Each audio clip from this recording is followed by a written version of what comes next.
Thank you.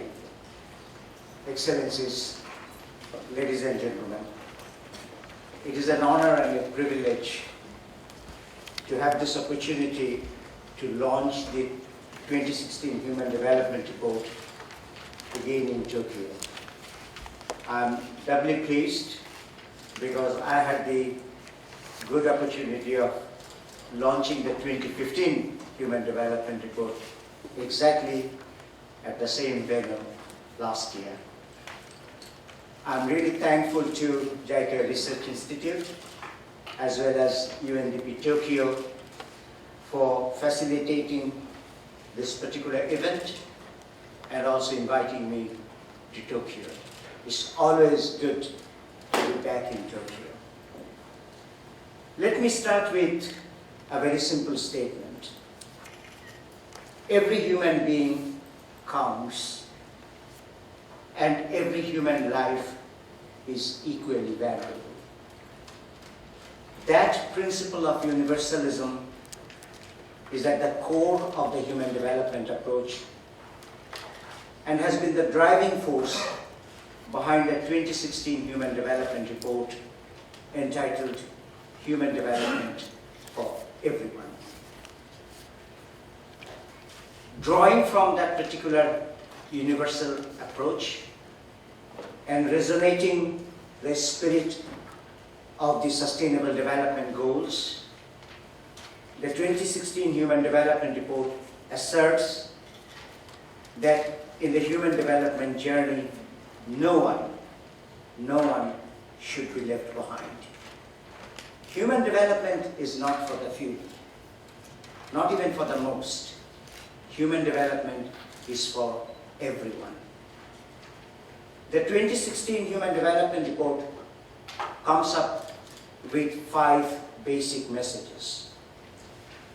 First, over the past 25 years, significant progress has been made on many fronts of human development, but still a lot of deprivations persist. In the journey of human development, in the tide of human development, boats have been raised, but not to the same extent, and unfortunately, not all boats. Second, in every society, there are specific groups of people and populations who have been left behind in the human development progress. It is important to raise the question of who, where, and why those people have been deprived and discriminated. Third, mapping of deprivations is useful, but it is not enough. It is also necessary to raise questions about some of the analytical issues of human development and also revisit some of the assessment perspectives used in the human development framework. Fourth, national policies for ensuring human development for everyone exist, but those policies have to be supplemented and complemented with global reforms. And finally, the Human Development Framework and 2030 Development Agenda are mutually reinforcing. They can inform and influence each other. Building on these 5 basic messages, doing a lot of analysis and research, and drawing from different sets of data, the 2016 Human Development Report presents 5 major findings. First, along with progress, deprivations have continued. On the progress side, since 1990, every day, 136,000 people have escaped poverty, and more than 2 billion people have been lifted out of low human development. Child mortality has been halved, and more than 2.6 billion people now have access to safe water. But on the other side of the balance sheet, there are deprivations which are lingering, like poverty. Deprivations which are deepening, like inequalities. And deprivations which are emerging, like climate change. 1 in every 3 people are still in low human development. And 1.5 billion people around the world face multidimensional poverty. Every minute, 11 children under 5 are dying, and every hour we are losing 35 mothers while giving birth to a child. Inequalities have become the defining issue of our time.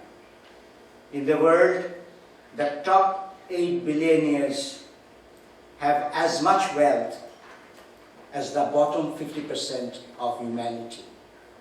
In other words, it means that every billionaire is worth 462 million people. Every year, 6 million people lose their lives because of non-communicable diseases, and 38 lives are lost, million lives are lost because of different kinds of diseases.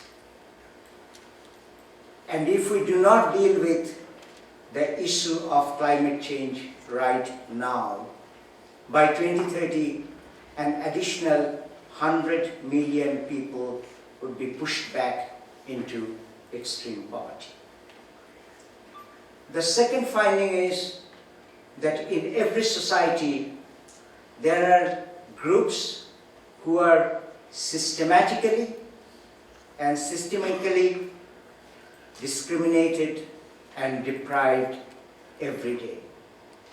These groups, among others, are women and children, persons with disabilities, indigenous peoples, ethnic minorities, migrants and refugees, and the list continues. Indigenous peoples represent only 5% of global population, but they account for 15% of global poverty.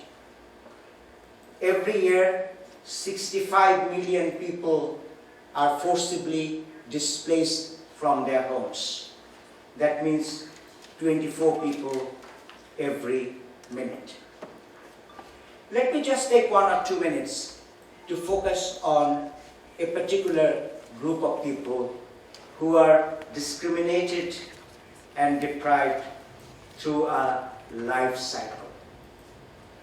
And this particular group is women and girls. Globally, the women labor force participation is only 47%, as opposed to 79% for men. In the developing world, most of the work in agriculture are done by women, but they own less than 9% of land. Every year, 15 million girls under 18 are getting married. That means 1 child bride every 2 seconds. Now, such discriminations, such deprivations are the results of many factors: discriminatory laws, social norms, exclusion, and so on. In 18 countries in the world, women cannot look for any job or cannot take any job without the permission of their husbands. In 32 countries, they follow a different procedure to obtain a passport. And if the issue of gender discrimination are not addressed now, then the Arab states will take 356 years just to close the economic gender gap. East Asia, 111 years, and South Asia, 1,000 years. So therefore, development will never be sustained nor sustainable if development bypasses half of humanity. The third finding is related to the issue of asking some vital questions about the analytical framework of human development and its assessment perspectives. Mapping is fine, but then we also have to deal with some fundamental issues. For example, in the human development framework, we have always focused on individual capabilities. But along with individual capabilities, collective capabilities are also important, particularly for people who are marginalized and deprived. Because those groups, through their own efforts, can go up to a point, but they cannot go further unless they are supported by their communities, by their governments, and the state. Similarly, so far, the human development framework has focused on well-being freedom, the freedom to be nourished, the freedom to be knowledgeable, the freedom to lead a decent standard of living. But along with well-being freedom, the agency freedom is also important. Because without voice and autonomy, you cannot enjoy the well-being freedom. And the issue of voice and autonomy are important for those who are marginalized and deprived, because that gives them the empowerment to influence things that shape their lives. Let me make just 3 points on the question of assessment perspective. First, we need a disaggregated framework to get a complete and a true picture of a society. For too long, we have been held hostages to the tyranny of the averages. Let us end it. Second, the quality of human development is as important as its quantity. Yes, there are more children in school. There's no doubt that more kids are enrolled. But at the end of the day, we have to ask that question, what are they learning? Yes, health facilities have extended in many countries, but we have to ask that question, what are the qualities of the health services poor people get? And third, in the area of data and information, today there are big data, real-time data, open data. And I think the human development framework and assessment have to explore as to how to take advantage of the data revolution that has been taking place. Fourth, the report has proposed a 4-pronged national policies to ensure human development for everyone. First, it has talked about universal policies like inclusive growth, financial inclusion, the whole question of human development friendly expenditure, and so on. It has also highlighted the issue of investing in women and girls, because that is the smartest investment a society can make. Second, the policy has also talked about that there need to be specific measures for people with special needs. We need to have specific measures to ensure the employment of persons with disabilities. The disabled persons are not disabled, they are just differently abled. So therefore, there have to be policies to ensure that. Third, human development will neither be sustainable nor sustained if we do not have resilience in human development. And the resilience would require addressing the issue of climate change, the conflict situation, and highlighting the issue of human security. We live in a world which is unequal, unstable, and unsustainable. So therefore, resilience in terms of ensuring human security, addressing climate change, talking about the post-conflict situations are important. Fourth, people will have to be empowered to have their voice and autonomy restored. It means protecting and promoting their human rights. It means that there should be transparency and accountability in the system so that they have the information. It means equal access to the rule of law and justice. These are some of the things that would very much required by people who are disadvantaged and on the margin to ensure human development for these people. Now, all these national policies will have to be supported and complemented by reforms at the global level. We cannot address the global challenges of tomorrow with the global instruments and institutions of yesterday. So therefore, there have to be equitable trade regimes, there have to be stable macroeconomic framework, and there has to be a lot of reforms in the multilateral organizations in terms of participation, representation, and the mandate of their work. We also need a lot in order to develop a vibrating global civil society, because they will be the kind of the watchdog for what we are doing at the global level. The report talks about a 5-point action agenda. First, the mapping of those who are deprived and disadvantaged.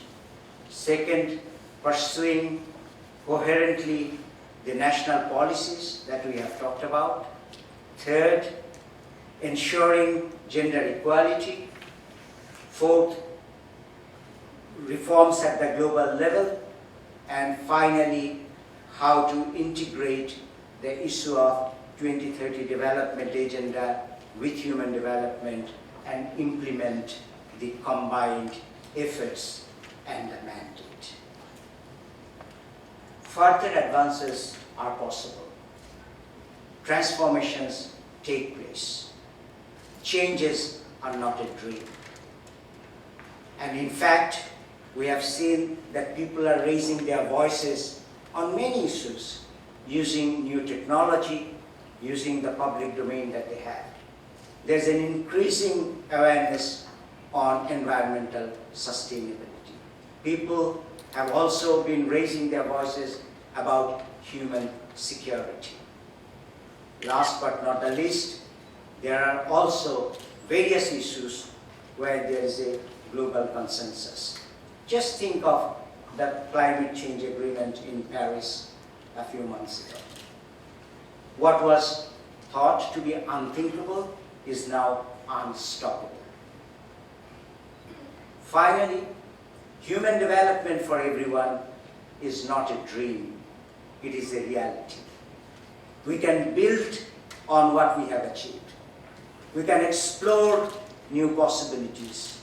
We can attain what was once thought unattainable. Hopes are within our reach to realize.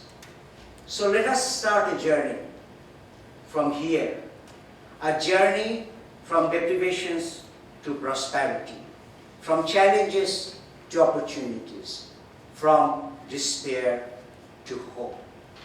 But let us all remember that in that particular journey, Let us reach out first those who are the most deprived and who are at the end of the line. If we can reach the most deprived and those who are at the end of the line first, then we can ensure that we will have a journey, and when we reach at the end of the finish line, we will see that we have done it together.